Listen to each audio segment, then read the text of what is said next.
Hello and welcome, Star People. It's 8 p.m., your cosmic intrepid star guide and detective, and this is another episode of the Outlaw Astrology podcast. And today's topic, we will be discussing a major arcana deep dive with planets and signs. But before we get to that, some housekeeping. First and foremost, if you like my astro flow, please like and review the podcast on YouTube, Apple Podcasts, and Spotify Podcasts so that others can find us as well. There is a free and paid newsletter, and the notes and info will be in the show notes. We can be found on Pinterest, Instagram, and also YouTube, and you'll find those also in the show notes.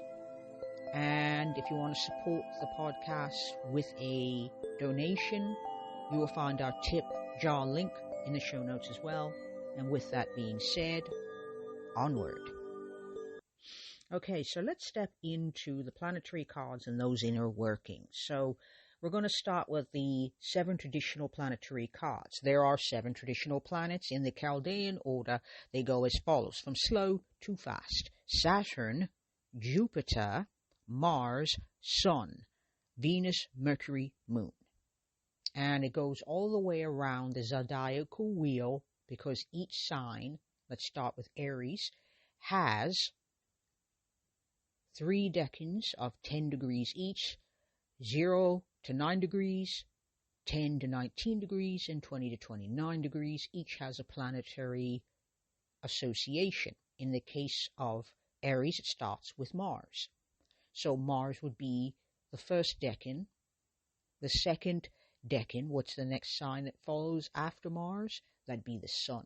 The Sun would be the affiliated energy, the affinity energy for the second decan, which would be from 10 degrees to 19 degrees. And the third decan has an astrological correspondence to the planet Venus. And that would be our third decan of 20 to 29 degrees, to give you an example. So that's how that system typically works, and this is how we are going to be very precise. This is how the 7 traditional planets are associated to the tarot, starting with the Magician. The Magician is Mercury, the High Priestess the Moon, the Empress Venus, the Tower is Mars, the Wheel of Fortune is Jupiter, the World is Saturn, and the Sun is the Sun. Okay, so they're very, very specific. Now, planetary energy manifests differently in tarot versus natal or any kind of astrology. So, Mercury as the Magician represents conscious will and manifestation, not just intellect or communication. Now, there are more than two different ways of seeing the mage, but we're not going to get into that just at the moment. It is definitely about conscious will and putting what you want to put out there in the world. Okay? So that's how that energy. Now, the second example that I could give would be the High Priestess and the Moon. Now, the Moon in astrology is about your natural temperament, how you nurture yourself, in your essential self, that when you take away all the accoutrements of whether or not you like apples versus oranges, you get your natural temperament, and that's what the moon stands for in your gut instinct. That's what it stands for in astrology. When you have the moon card here, you don't just have how you nurture yourself, your temperament, you also have the intuitive, watery type energy, your gut instinct. And so, the High Priestess card and the Moon are about trusting that gut instinct. And if we're looking at the Tower and Mars, well, that Mars energy is assertion, it is aggression, it is using that conscious will to do what you want to do, and the Tower card is disruption. It's suggesting that you must do something. That it's not magically going to happen if you want to disrupt something, or if something breaks down, you don't have to look to a deity or some universal or cosmic force. You can simply look around and you will find a human hand in that breakdown, in that disruption. It suggests a powerful, fiery energy because the card literally shows flames and a lightning bolt on it hitting a tower. And so those associations give you the idea, the understanding that whilst there is some interplay, there is some enmeshment between the two associations and the two systems, when you transfer them to tarot, you make a few adjustments, as it were. Okay? And so those are some of the ways that you could look at a card. Now, if we're going to go further, let's do that. Let's go further. Zodiacal cards. Okay, so recall in the previous episode, there are 3 ways that the major arcana is assigned astrology. The first is via planets, the second is zodiacal, and the third is via elemental. Let's step into the zodiacal aspects, and that's 12, and their corresponding major arcana cards. So, as follows: the Emperor is Aries, the Hierophant Taurus, the Lovers Gemini, the Chariot Cancer, the Strength Leo, the Hermit Virgo, Justice is Libra, Death is Scorpio, Temperance is Sagittarius, the Devil is Capricorn, the Star is Aquarius, the Moon is Pisces, and you've seen we've gone all the way through 12 different signs. And so when we're looking at, say, picking up the High Priestess, it is usually the card shows a female presenting figure who kind of looks like she's dressed like a nun, or any of those statues of Mary that I used to see when I was in school, because I went to a Catholic convent type school, and Mary would always have a veil or dressing on her head long, and she would be dressed in blue and white, and sometimes you will see that for the High Priestess dressed in a similar style. Behind her is 2 pillars, one white, one black. Her foot is on the crescent moon underneath her foot, and sometimes you might see a bit of the scene behind, because there might be a veil behind her, meaning that she's the gatekeeper of hidden mysteries, the esoteric, the moon mysteries, the illusion mysteries, that sort of thing. That is what she stands for, meaning that the information there is not going to be easily gotten, that it's going to take time and patience. And since the moon is there, that's also gut instinct, but you can also consider it from a ceremonial magic perspective, that you're probably going to want to wait an entire moon cycle, which would be about 28 to 29.5 days, in order to be clear about the question being asked. So if there's like, how long will this take? An entire moon cycle would be wise to contemplate, ponder, and consider before making any judgments or decisions based on the information.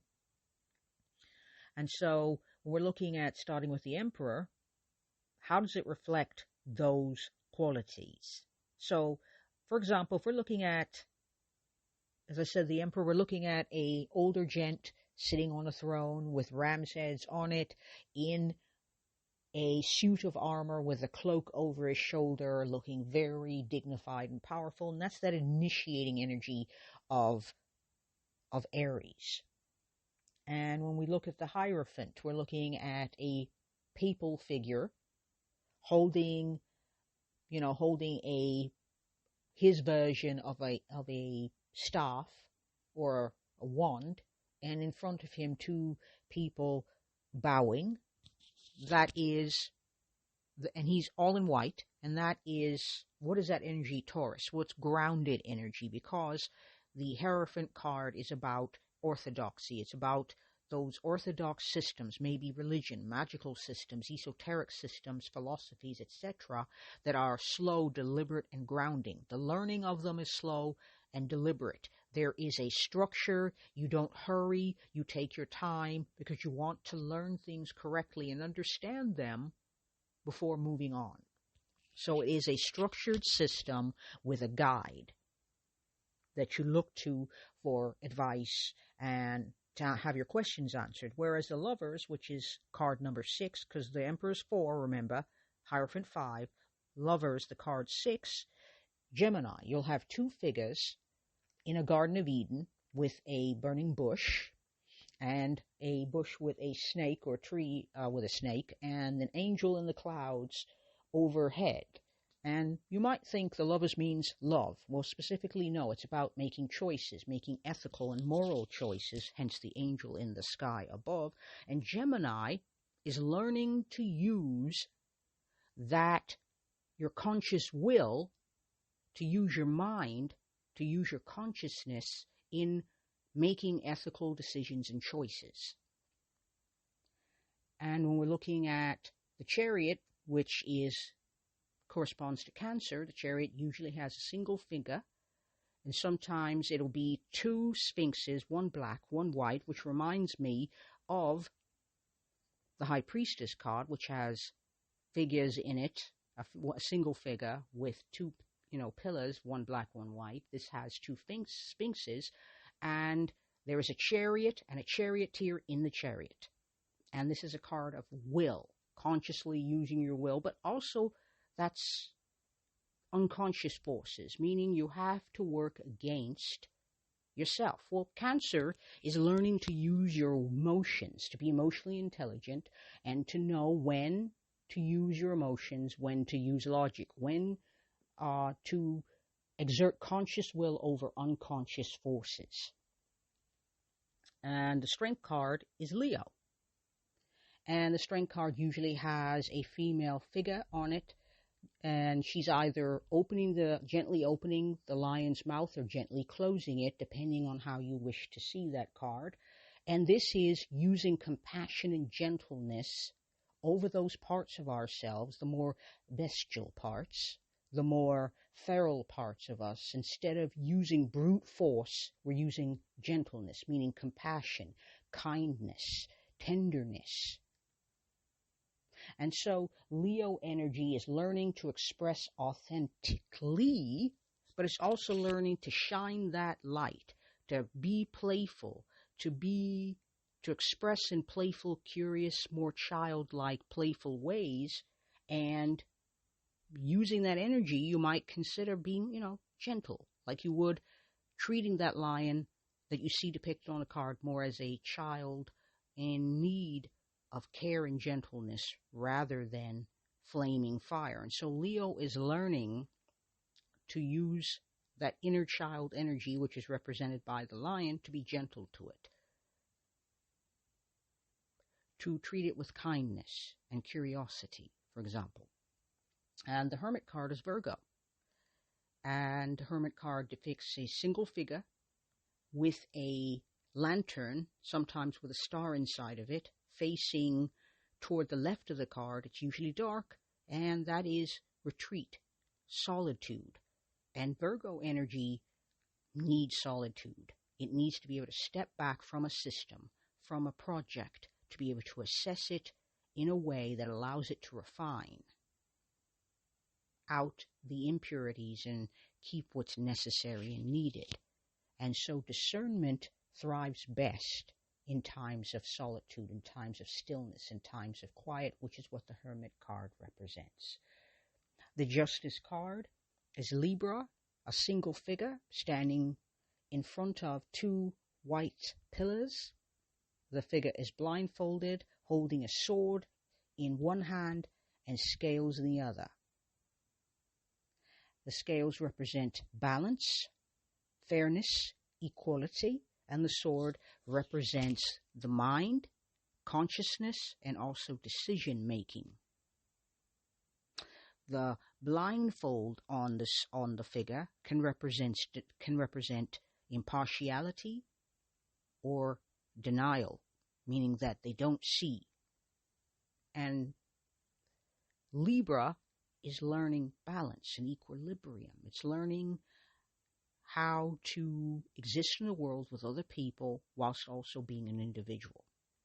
And that justice card suggests impartiality, equilibrium, equality, but also you're going to have to make decisions. And some of those decisions are going to cut off. That's what the sword stands for, is to cut, because the word decision comes from a Latin word which means to cut.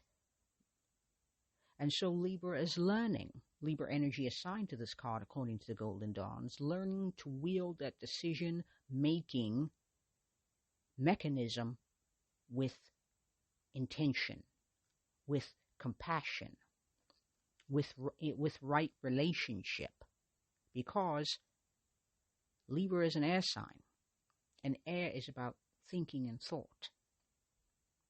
And so the ability to stand back and to assess, but also to make wise decisions when necessary. And death is number 13. So if I haven't said, let me catch up.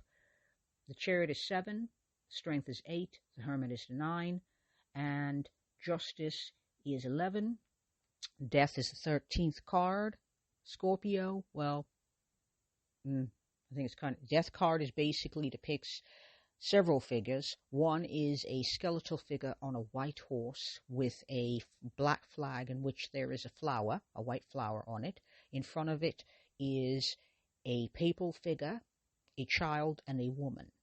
The child is offering up a toy, the papal figure is offering power and whatever they can offer, and the woman is looking away as if this isn't happening type of energy. So basically it's saying that death comes for us all.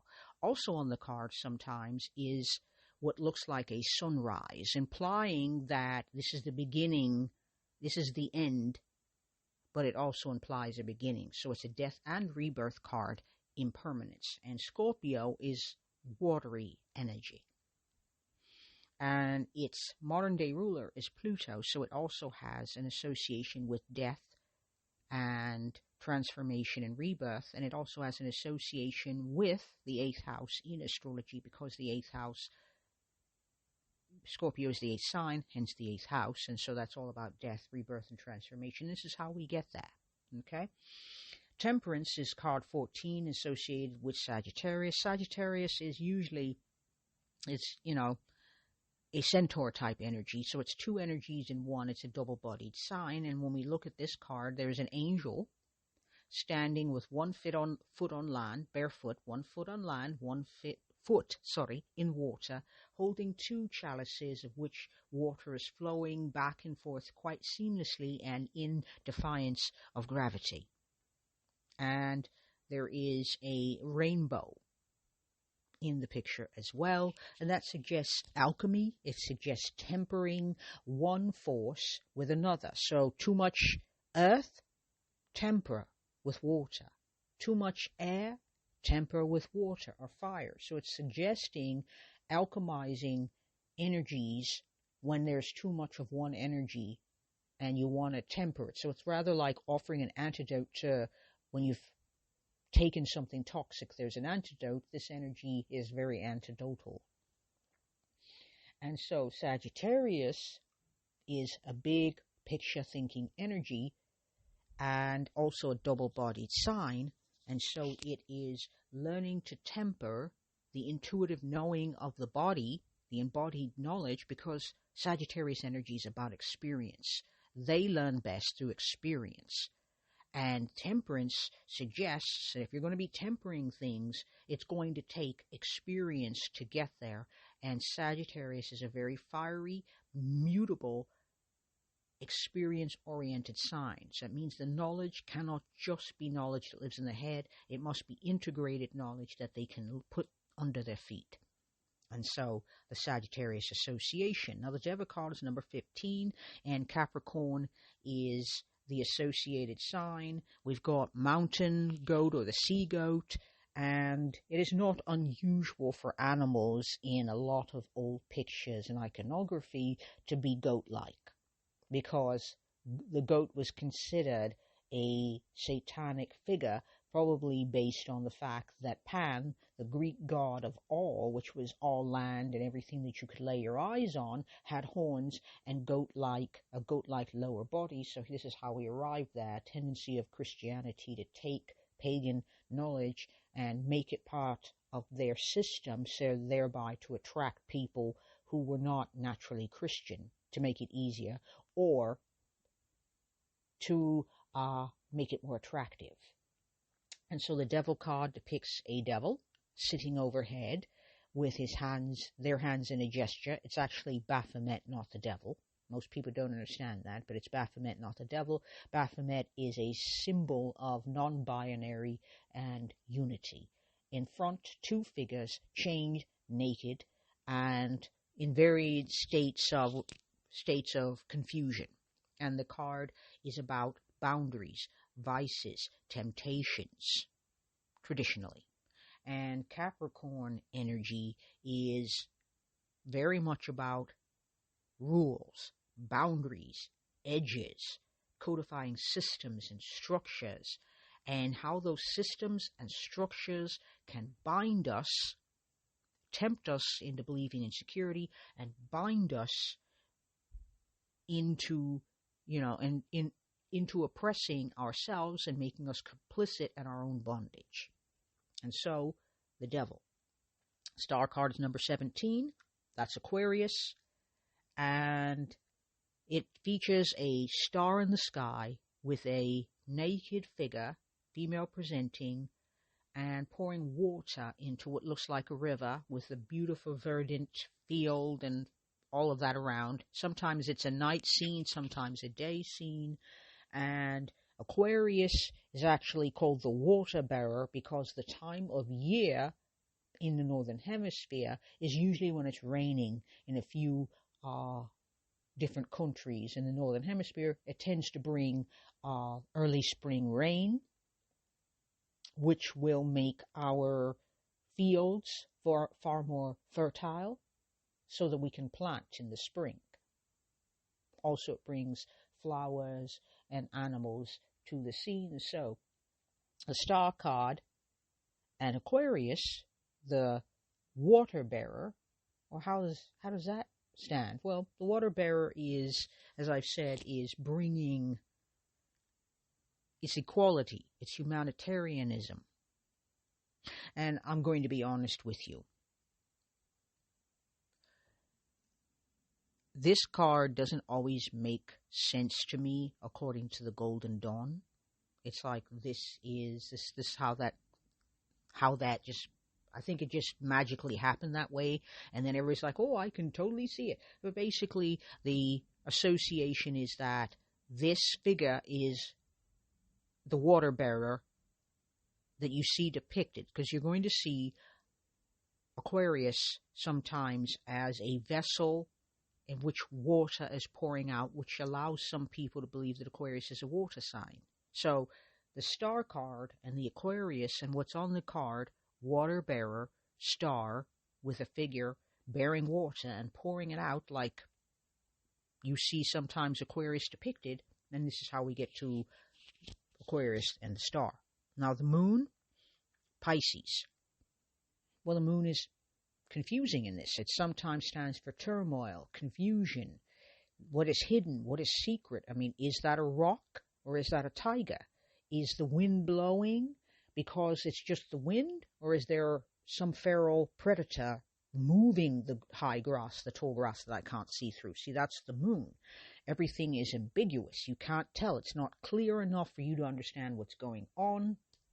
And so Pisces is very hard to pin down energy. Most people, when they try to interpret, and I have the same challenge, because it's enigmatic energy, it's hard to pin down. It is non-linear thought, non-linear understanding. It is gut instincts and intuition. And intuition usually exists only in the moment. You cannot go back and re-intuit a situation. So the reason why we look at Pisces and Moon, we're looking at non-linear ways of knowing things.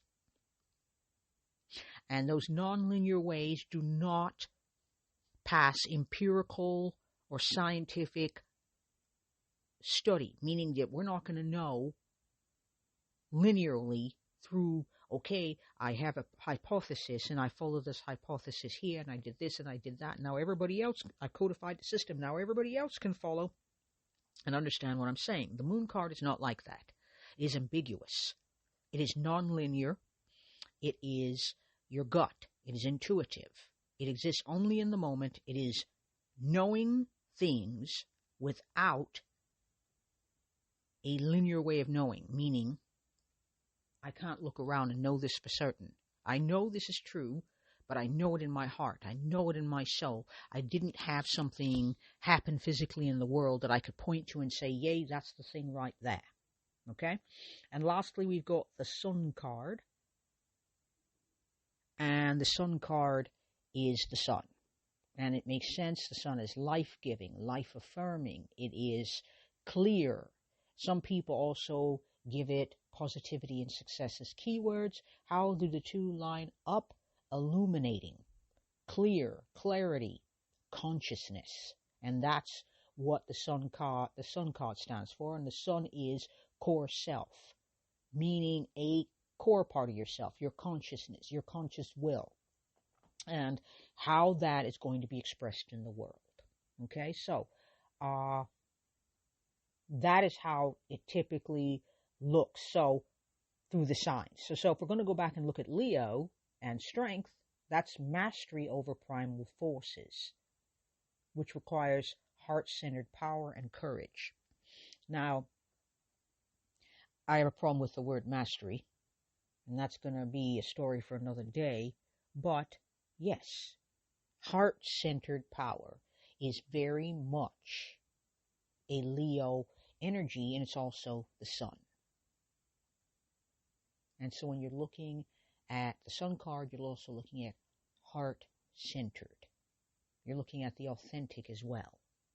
You know, what's clear? What can you see? What's the truth, for example?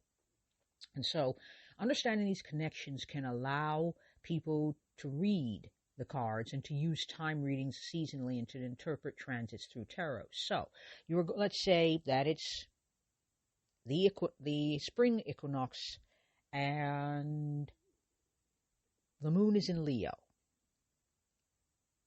I mean, let's just pretend that could happen. Let's just say it. And let's say, I want to run a ceremonial magic, an astral magic thing. How would I time this? Let's do that again. I want to initiate conscious will in the world. And I want to time the reading seasonally. And it's a new beginning, so I've chosen Aries season, because that would be in Northern Hemisphere when the spring equinox is. Great time to start new things. What card would correspond to that? Well, there's two. The first would be the Emperor card. And the Emperor card is about creating systems and structures and creating independence. So that's independent will going out there in the world and creating a system and a structure for which to make this, whatever the new thing is, whatever the magic new thing we're trying to create is, which is why we chose an Aries, the first sign of the zodiac, to start that new thing. The Emperor is about that initiating power. However, we could also use the Tower card, Mars. Why? Because affinity with Aries. And the Tower card is about disruption. Okay, what structure are we going to have to raise, meaning destroy, in order to build this new thing? Because there is no such thing as a new thing that doesn't require the death of an old thing. So rebirth, yes. New chapter, yes. But that means we have to close the book. Read the last chapter of the last book, close that book in order to move on to this new chapter, which means that Tower card is talking about Mars energy.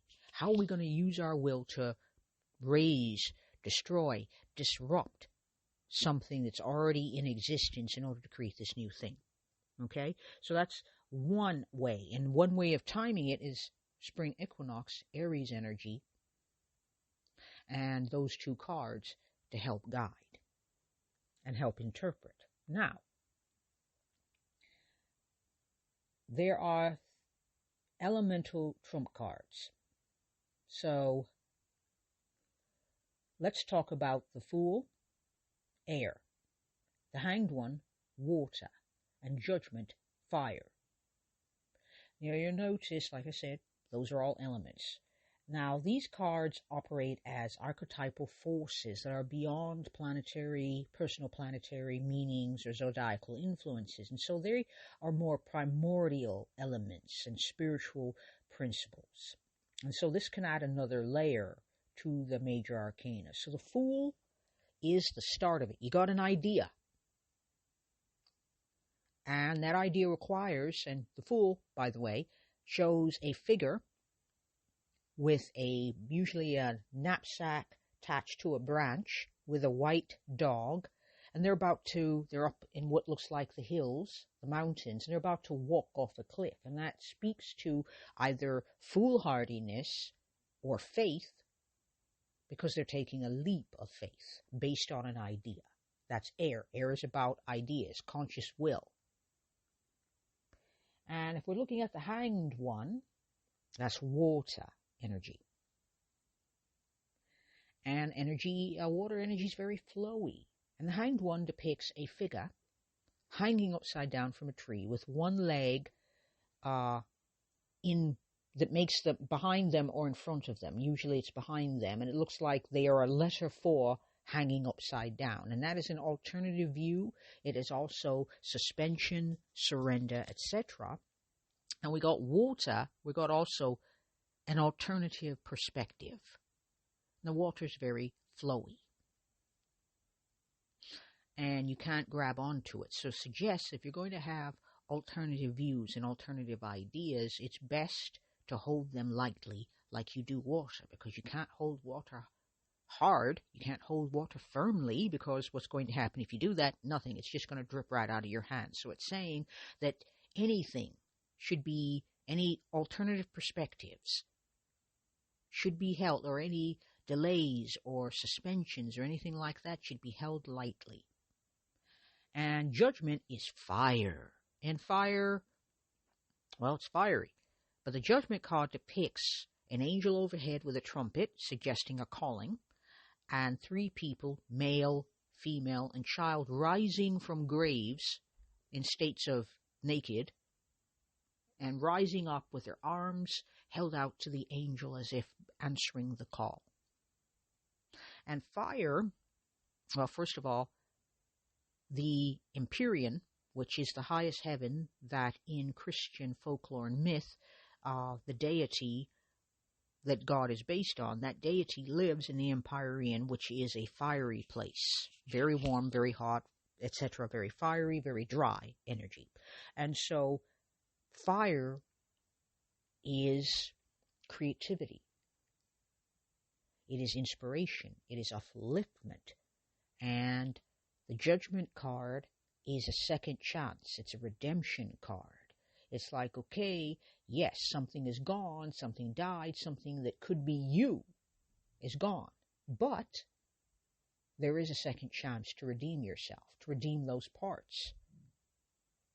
And it requires inspiration. It requires upliftment. It requires creativity, which are very fiery qualities in Tarot. Okay? And so that adds another layer, to it, to make everything very rich cosmologically. Okay, so I think this is a good stopping point, because that's a lot to think about and ponder. So the key takeaway here is that each major arcana card embodies a specific astrological energy, be it planetary, zodiacal, or elemental, and it allows for more of a multi-layered interpretation. Now, call if you choose to answer it. Choose your sun, moon, and rising signs corresponding major arcana card, and feel free to journal about how the symbolism reflects your experience of that placement.